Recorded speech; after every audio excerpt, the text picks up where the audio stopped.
probably heard me say plenty of times before, I'm not a Polaris salesman, because I'm not. But I do endorse their products, and I do that because I believe in them, and they genuinely help me be productive.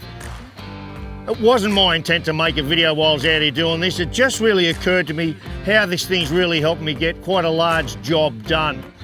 On the back there, I've just got myself a weed wiper. Now, if your pastures are the right height, you can attack some of the problematic weeds by wiping them.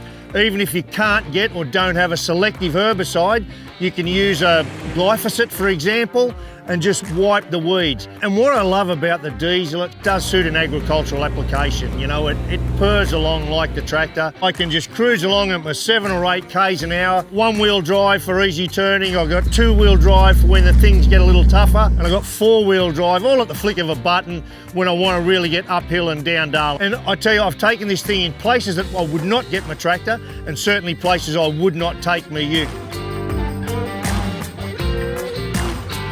So you want to up your productivity with a vehicle, a product that is genuinely fit for purpose? Polaris Ranger Diesel 1000. Only comes in dark green. I reckon that says it all.